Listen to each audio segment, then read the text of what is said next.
Federal Reserve and other central banks. Hello and welcome to our weekly outlook.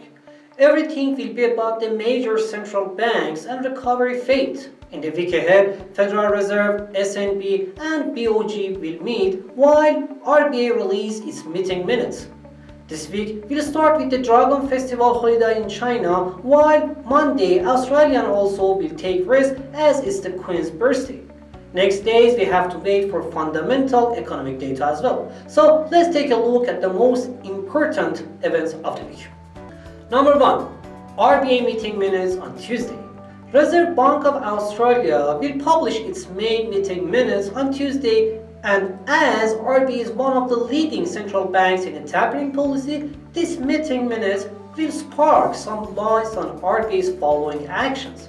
Aussie has a soft movement against US dollar, however, past weeks have some signs of downtrend. Breaching under the lower band at 0.77 will confirm lower numbers for Aussie and AUD/USD.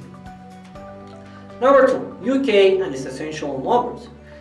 In a week ahead, United Kingdom will publish employment numbers on Tuesday, CPI on Wednesday, and retail sales on Friday. Besides them, Mr. Bailey will speak on Tuesday.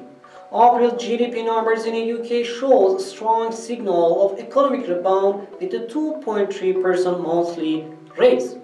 With the positive GDP numbers, PMI in both service and manufacturing sectors rose in May, and overall positive sentiment in the market, telling us that we have to wait for great numbers from UK in a week ahead. However, inflation number from producer and consumer spending both expected to rise in a monthly and a yearly base. The pound was strong enough to trade above 1.40 against United States dollars since the beginning of the month.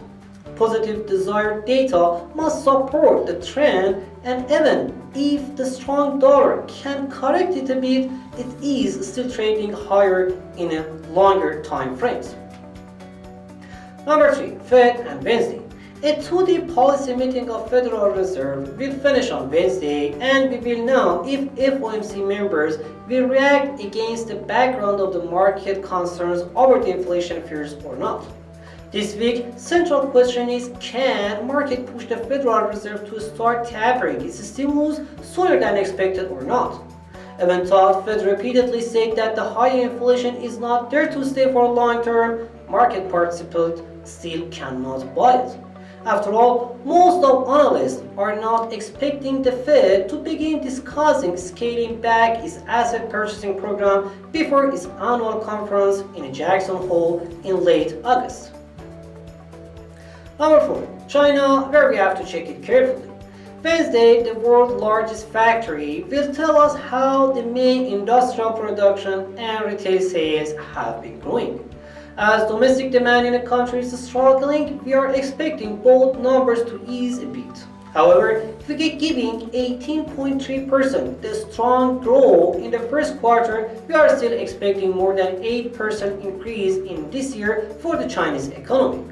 Still, this small ease can affect the energy market and cap the oil uptrend around the same numbers or a bit lower for this week.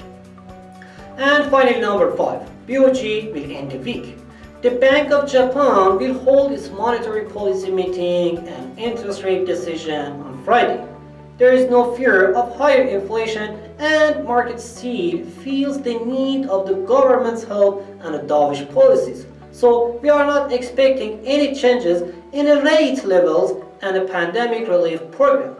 Japanese yen clearly weakening against US dollar, and technically any numbers above 108.80 will support its current uptrend. Thanks for watching this video and hope you're having an amazing week ahead.